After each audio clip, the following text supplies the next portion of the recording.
if they find. Got it. But since this meeting is so fun, I wanted to make sure everybody who's not here at this really early morning for us is enjoying it as well. All right, so we're going to start out with Sue. Sue, we're going to do the question of the day, and that is, what is your favorite season? So start My favorite. Okay, start all over again. My favorite season is the fall, the autumn, when the temperature changes from warmth to crispness and the colors begin to change in the woods and the leaves are crunching underneath, and I find it a great season to want to be outside. All right. Good answer. Good answer. Oh, and I like sitting in my backyard listening to the high school band practice. Oh, okay. I can hear them in the distance. That's cool. All right, David, it's your turn. I'm going in order on my. I would say. You can't say same. You have to tell us. Say what? My favorite time is spring. That's when everything is new. We've come out of a miserable season. I'm not a winter person. So spring is great. It warms up. The flowers begin to blossom. The grass grows. I happen to like to mow grass, so I have always mowed my grass. It's the one thing that I have always done, a project that had a beginning, a middle, and most importantly, an end. Was when I was done mowing the grass and put the lawnmower away, I could say I finished something, because in my regular life, I had projects that had a beginning, a middle, that never ended, and I hardly ever had an end, because everything just kind of went on. And if I took on another project, it was just added to the pile. But with spring, you see a renewal. You see, I think people have a lighter step when they walk or move. So for me, spring is it. Spring has sprung. All right, Penny, it's your turn. Oh, okay.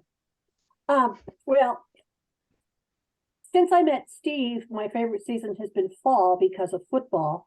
But when I was a kid, my favorite season was summer.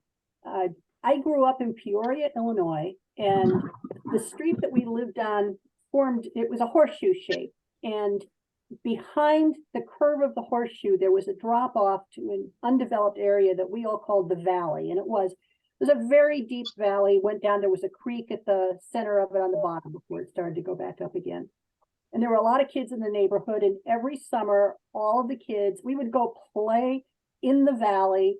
It was the 60s, Daniel Boone was a big TV show. Then we would play that we were Daniel Boone and the settlers at Boonesboro.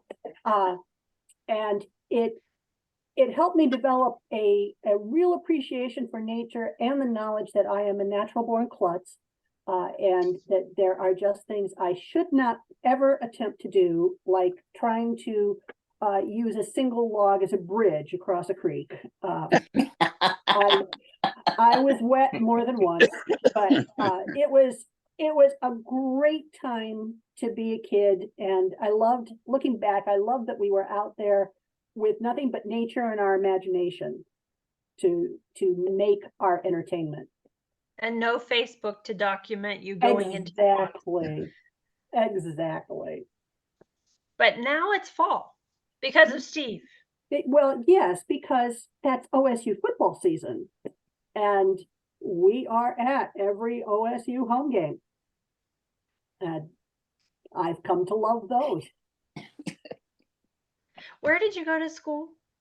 I went to undergraduate. I went to a very small college in Michigan called Hillsdale. Very So good then I went- college. Then I went to University of Michigan Law School.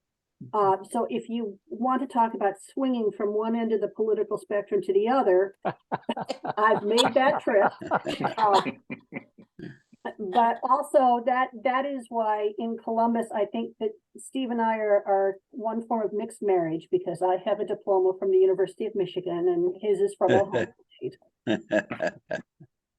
Does that sit well? Like when you're at the game, like because you never cared about football before, it's not such a big deal.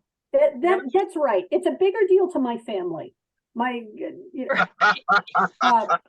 my family You defected like to North Korea or Yeah. something. Yeah, at first they were angry, and then they decided they were just going to feel sorry for me because clearly I've lost my mind.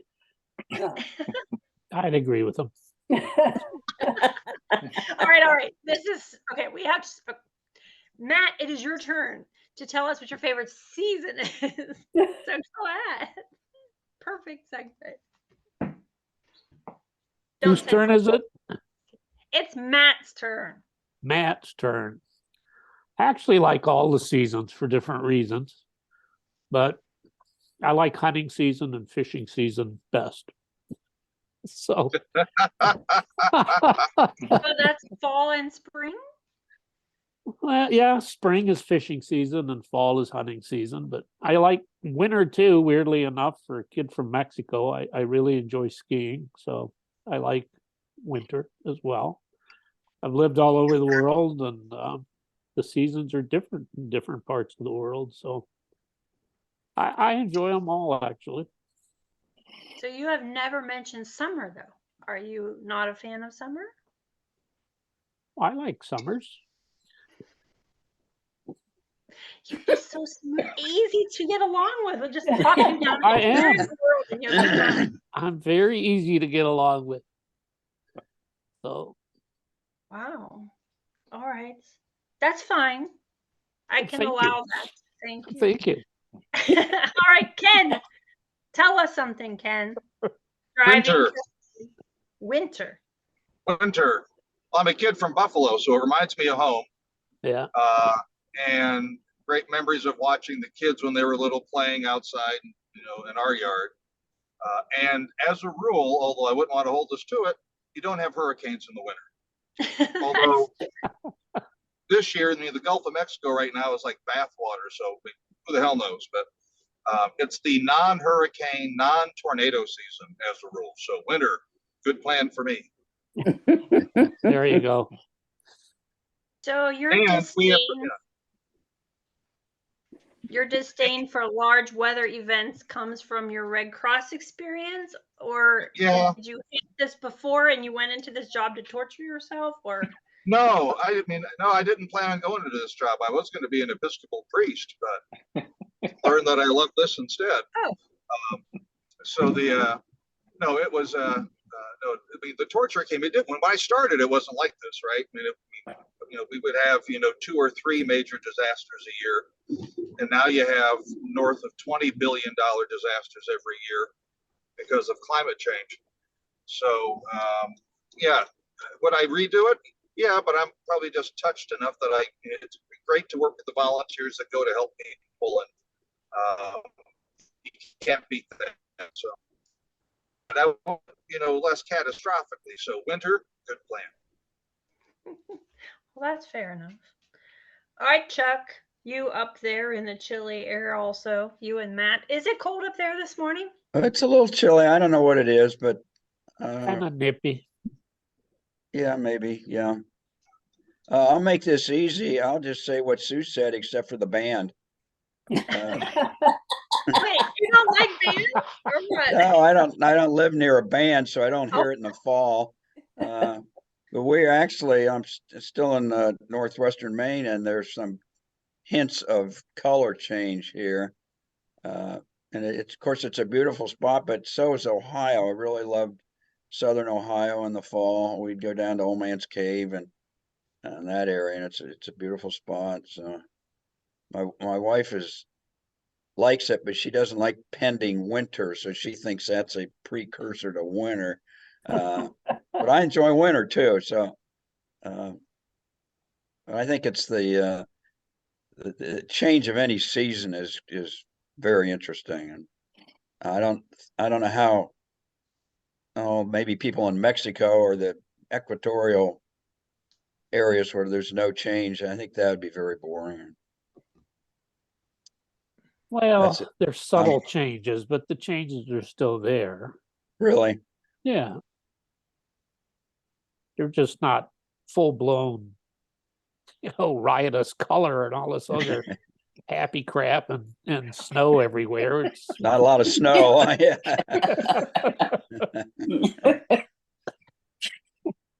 I think that's the quote of the day. Happy crap and riotous weather. That's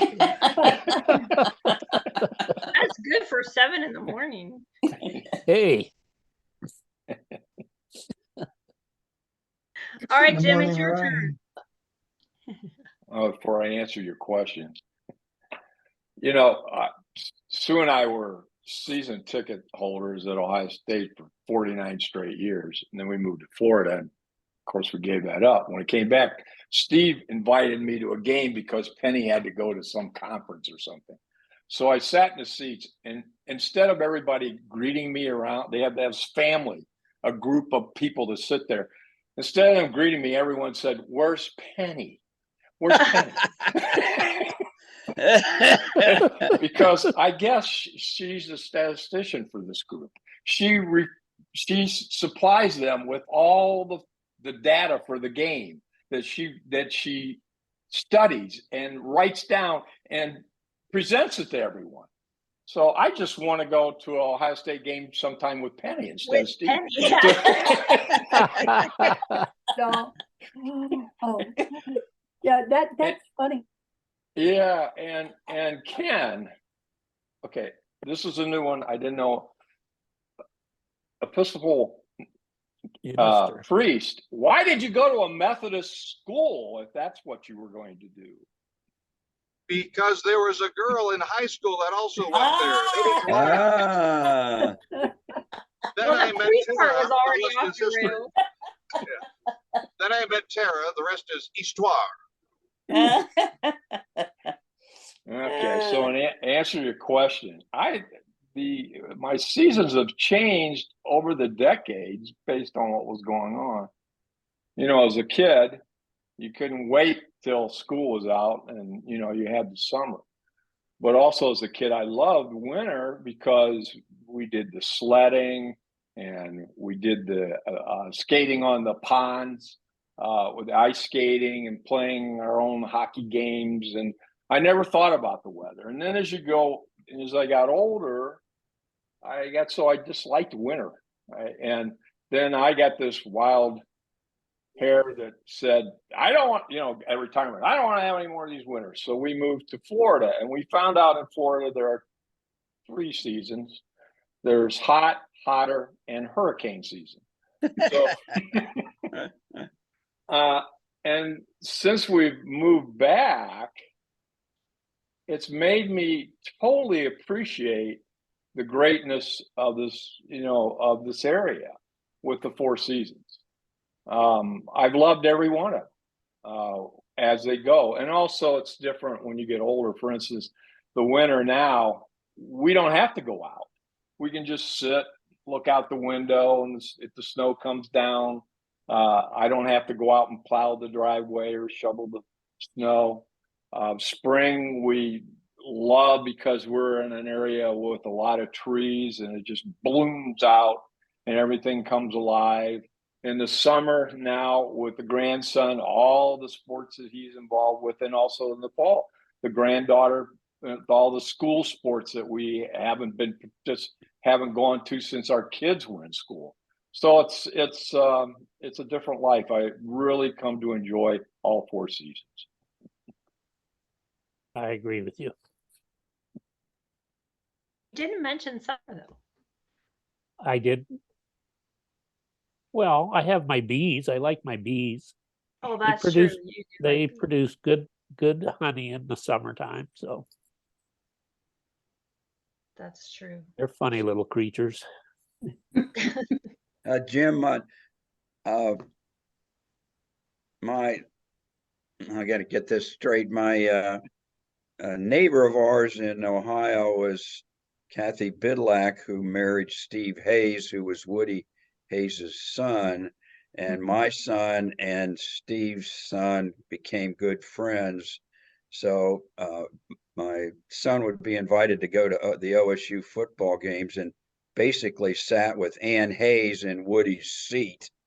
So I imagine they were pretty good seats, don't Oh, you? yeah, I think so. Yeah. They've since been divorced. So. Yeah, and my nephew played at Ball and Wallace, so we went to all those games too, and we sat right next to Mrs.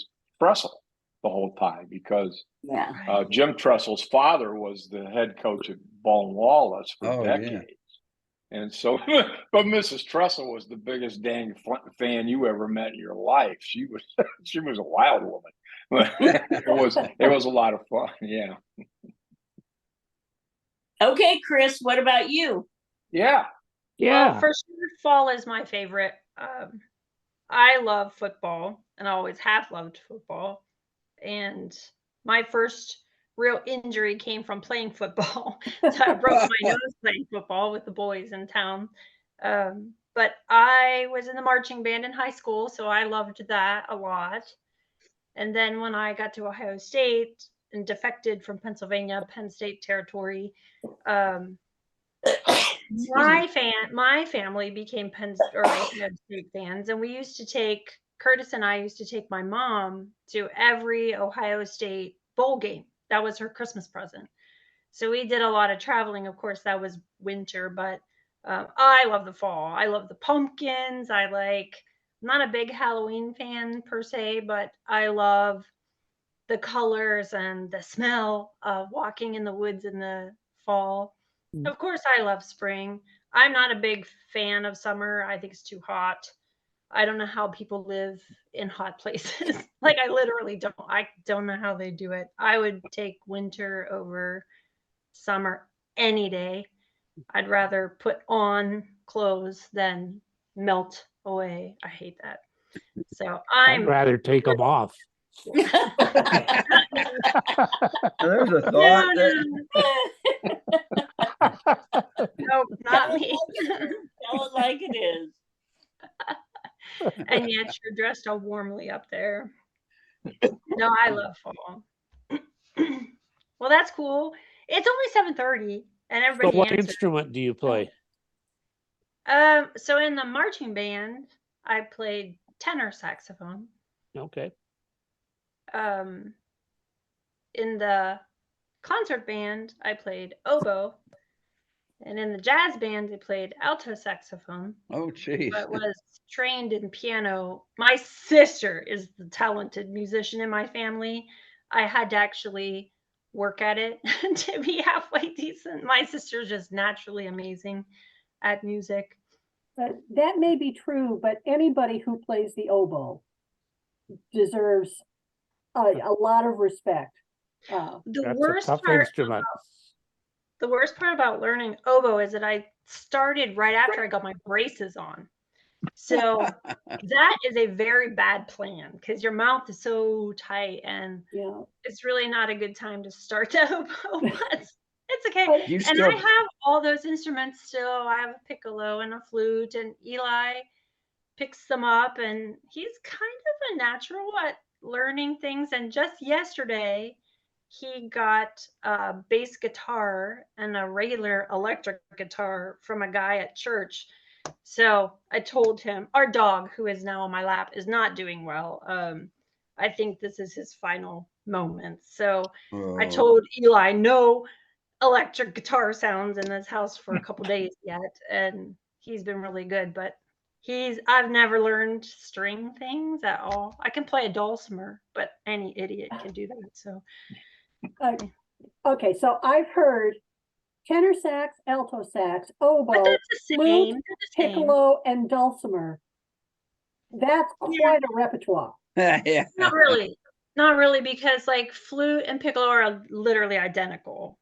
Fingerings, almost identical. And then the tenor sax and alto sax are literally almost identical. And comparatively speaking, the saxophones and the flutes are almost the same too. They just are inverted. So it's really not a big deal. Don't be so impressed. No, I forgot to put piano in that list. Listen, I played clarinet in elementary and junior high school, and then picked up the oboe, and going from single reed to double reed. Yeah, that's totally different. So hard. If you would have done it the other way around, you would have been fine. Yeah. Tuba players. What did you say? Well, about us tuba players. And somebody has to carry that. But I was in 9th grade and I went to the high school. Band leader came up and said, hey, you're a big, tall guy. I was 6'4" in 9th grade. And he said, gee. I need somebody that can carry the tuba. He didn't say too much about playing it. Lee, you could dot the They I, just wanted David. the tuba on the field, huh? Right. So, Chris, if you were going to play in the Ohio State marching band, what instrument would you have picked? I would have been out of luck, right? Yeah. So I never really was into brass instruments. We bought, when we had a Boy Scout troop, my husband and I, we bought a bugle for the boys because there was a bugling merit badge. And I thought, well, that can't be that hard, right? To learn how to like blow 3 different pitches. How hard is that? Yeah, it's not for me. And then we got a trombone for Eli when he was very little because I thought, now I think trombone would be difficult because you have to just remember the positions of everything. But he took lessons for a little while, and then we still have that somewhere. But The only instrument you don't have to tune. see, there are benefits. That's true. You have to just move the valves out. And yeah, I don't think I could do it. I would have to be the mascot. No, I'm not even qualified for that. All right. Yeah. I have another question before we go. Go for it. Chris, tell us about your secret life as a roller skater. Whoa, Hey, do I hear roller derby? Is that what I'm hearing? roller derby. Oh, That's what I heard. wait. Who said that? Ken? About roller derby. That's what I heard. I never played roller derby, but I would have if I could have. Oh, that actually would have been like a dream for me because yeah, I could be rough, I suspect. And I can roller skate very well. That's true. So when I was little, let's see, I was a majorette first, and then we lived in a very, very rural place where there was nothing to do, literally nothing. I lived close to the ski slope, so we could ski in this winter and spring and summer, but I was interested in skating as a child.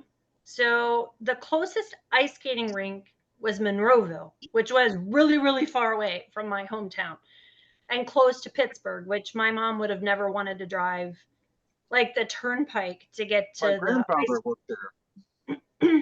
Really? Yep. He didn't like going downtown to USX Tower, so he worked at the research lab for US Steel in Monroeville for his office. He was their CFO, but didn't like the office in downtown Pittsburgh. It's just outside of Pittsburgh, but yet, like from where I lived, it was heading into the city, and my mom wasn't with that. So the only option was to go to a roller skating rink, which was the opposite direction toward the mountains in Somerset County, where all the Amish are, like the real Amish in Pennsylvania. So it was a roller skating rink, and we did figure skating just like the ice skaters with jumps and spins, and we went to competitions all over the place. And my mom would drive into those mountains during the worst winter weather.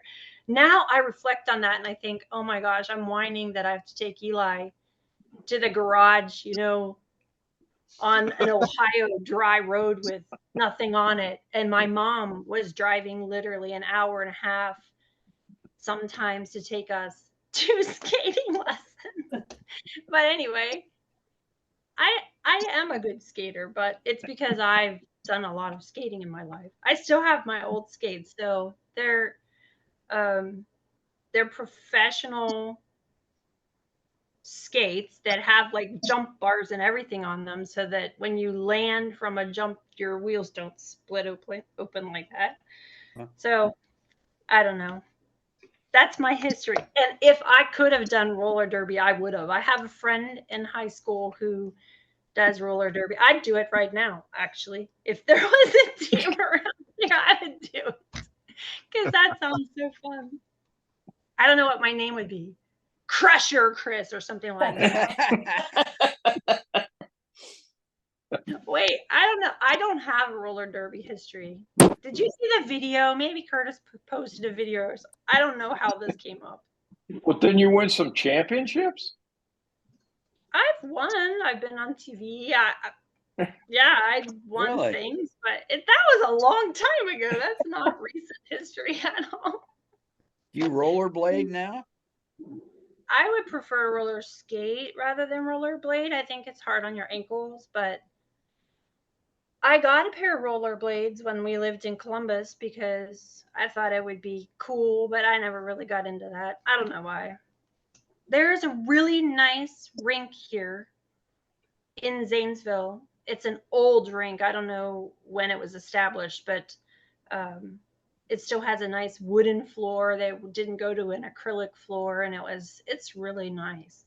So we go. Eli and I likes to skate. How does Bless this come you. up? Ugh. This is inappropriate. I would like to ask Matt a follow-up question about the bees. There's so much mythology about keeping bees, and like, do you talk to the bees, and do you have to tell them when someone has died? And have you heard of any of that? I've read about it, and I will tell you that they do have personalities, and you kind of get to know them after a while. And sometimes they're in a good mood, and sometimes they're not in a good mood. When they're not in a good mood, I just leave them alone. Wise. Yeah, but they are kind of funny little things, and you get to know them, and I've enjoyed it. And you have honey? Oh yeah, How many hives do you have? 2. 2 10-frame hives, so I've got 20 frames. I've never heard about telling them someone died. Is that because like they get attached to their person, kind of like another pet? I really don't know the why behind it. I think it might be an Appalachian folktale, although I have seen it discussed on British TV also, but Appalachia and the older English traditions have a lot in common. I think that you had to tell the bees, or they were going to keep coming to look for that person. So you have to tell them if someone in the household dies. Yes. Yeah, okay. So we have to like post their obit on the hive or something like that? I mean, how does this work out? Facebook. You have to go down and read it. Yeah, it's Facebook official. We put it there, or Matt's the bee whisperer somehow. That's funny. Let's see your little doggy there, Chris. He's not doing great. Actually, he has lost so much weight. And he's literally oblivious. Like you can take him. So I took him to the vet last Wednesday, and on the spot, they're like, "Do you want us to put him down?" And I said, "No, because I don't think he's suffering. We're suffering. Like I'm not sleeping at all. I've been on the living room floor for about a week or 10 days now." and Oh, he's in the phase of like not being able to, it's congestive heart failure. So his lungs are slowly filling up, and he's now like, if he breathes deeply, he starts to throw up or try to gag, he gags. So then that's so troubling. That's the only distress he's in. Other than that, he's like oblivious. I can put him down in front of the water. He doesn't even know how to drink water now. So I'm doing like water in a syringe in his mouth just to keep him okay. But he's not Yeah. he's not the little guy we love. I mean, we How still old love is he? him. Well, we're not sure because we rescued him, and I'm pretty sure they lied when we got him about how old he was.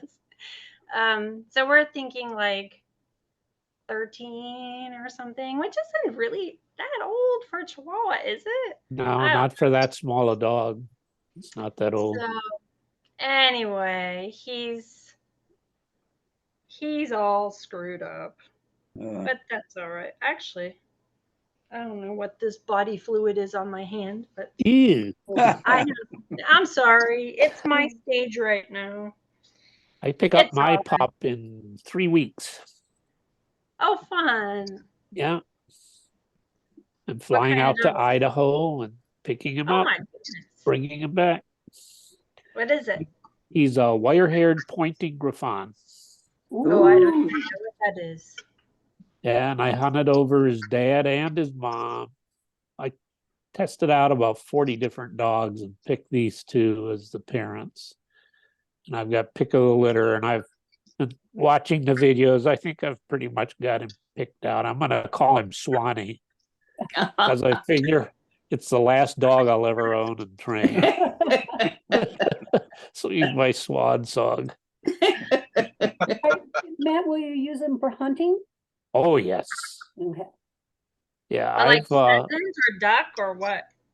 well, I've raised and trained hunting dogs since I was about 9 years old. So I've trained a lot of dogs, Doing what kind of hunting specifically? mostly upland bird hunting, but I also have waterfowl. So, and this dog does both. He'll be both waterfowl and upland birds. So I'm excited. Pick him up, and that's when the training starts. Oh, yeah. But they're very smart, right? They're Yeah. like Popeye is not smart. He never was smart. He that's not his forte for sure.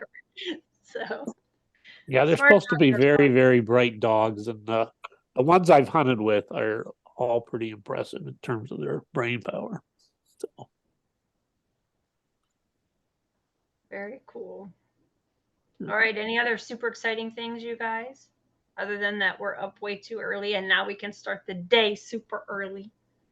How many Or others Or were, crawl back into bed, depending on. that's right. Oh, heck with that. I'm going back to bed. Oh my goodness. how many I were get you too hoping bored. for, Chris? I'm sorry. How many were you hoping for on this, on the foreign call? 43.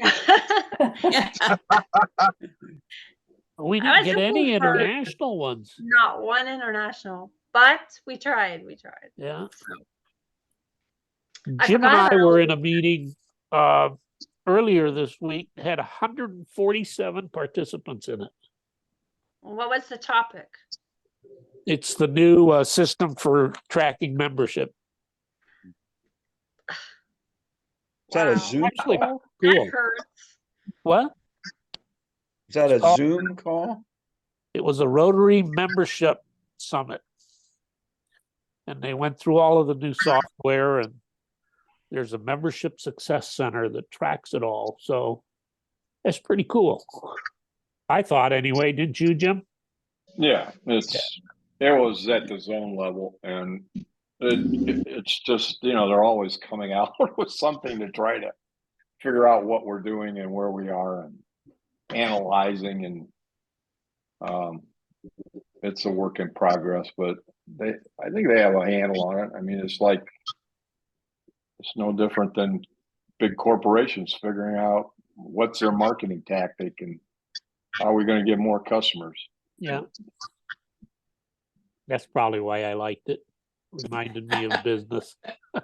And it was well run too.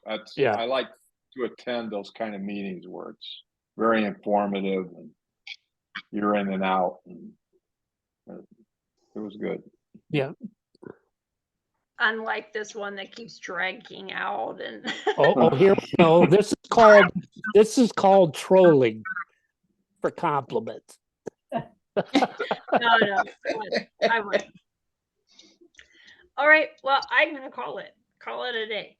So thanks everybody. I know it's early. Yeah. Thank you so much. I was just going to say, if you want to try this again, I forgot that we were going to have this. So the thing I find with the younger ones, and if any of them happen to be watching this, which I doubt that they'll get to this part of the program, but you got to remind them 3-4 times and find out the method that communication that they use. So if you want to try this again, I'll definitely help you hit those people that we want to get in here that normally wouldn't be because of that. Our 8 o'clock is 2-3 in the morning for them. Right. Try to do it. So. Well, and actually, of all the time slots that I offered, this was the one that everybody said would be the most convenient because it's not the weekend. And so if we come super early on a Saturday morning, which is equally painful for me, I hate that just as much. They're going to say that they're busy with their families and children. We're in the middle of the week, which I know is more inconvenient for us, certainly inconvenient for Emily and Eloisa, who at least Eloisa never misses a meeting, ever. So she's someone that is legitimately not here for good reason. But during the work week is when everybody says that they can typically make it, the internationals. So I don't know. You're right. It's just a matter of chasing them down and reminding over and over and over. Yeah, I think a reminder would be helpful. Yeah, for sure. Yeah, I was almost going to missed ask last night about sending the text out by P-mail or P-text. P-text. I was going to do that, and I literally, my brain is fried, so I didn't do it. Yeah. Could you also do emails, Chris? Yeah, it's just as easy to do P-mail and P-text at the same time. Like we literally could have done both of them. So maybe we try it again. Oh. But perhaps I'll have to sleep next time. I don't know. Yeah. How many, I can do a survey here. How many of you have DAT-DB on your phone? I use the mobile web, but not the app. You use it on your phone? I use it on the phone. Ken? Yeah, I use the mobile website. I think there's an app, and I don't use that. But it's on your phone. Yeah, I don't use the app, but there's a mobile optimized website I use on my phone. If you go on DAT-DB, right on your computer on the home screen is like one of those, I don't even know what they call it. It's those little squares where you put your phone up to it. You click your picture thing and put the phone on, and it'll give you a direct link to it, and then you can download the app right from there and put it on your phone. Is the app any good? I used to have it. Yeah, excellent. That's why I'm asking this question because. Okay. I'm asking this question because I think that the mobile is the most powerful tool they have, and it's just amazing. You got a total database right on your phone. So, like, if you wanted to call any member, all you do is click on there, pull their picture up, click the link to their phone number, and boom, it's gone. Or if you want to email them, there's a link to their email. You just click it, and it'll go right into it and write them an email. It's that's one of the things I'd like to go over sometime. That we could, if we just take baby steps, that'd be the first thing. If people realize, and that's what you find out, and that's why all these web designers, make sure they design their website so that people can see it on their phone, because 70% of the people are accessing this information on a phone, never on a laptop. And Right. so I'd like to try to get everybody in the club to be able to know how to do it, and see, once they see it, they might use it. I can't So- believe it's only 70%. I would say it's like 89%. Yeah, it depends on the age group. Well, for sure. Sure, most of us on here probably use laptops. Probably if you surveyed anybody 30 and under, they don't use a laptop, or they're all only looking at it on their phone. Anyway, what I can do is I've developed a little 4-page step thing on the mobile. I stole the information from other places and put it together in one form, and I could email that out so you could at least get it on your phone, and then we'll show you how to use it from there. Is that a thought? Send it out as an attachment in an email? Sure. Yeah. That sounds great. Do it. And All right. include this link with it. Okay. There's hidden information at the end of this video. But we're not going to tell you what, Mark. All right. Anyway, have a great day. I'll Right. talk to you guys all later. Thank you so much for coming and humoring. Good job, Chris. Thank you, Okay, Chris. bye.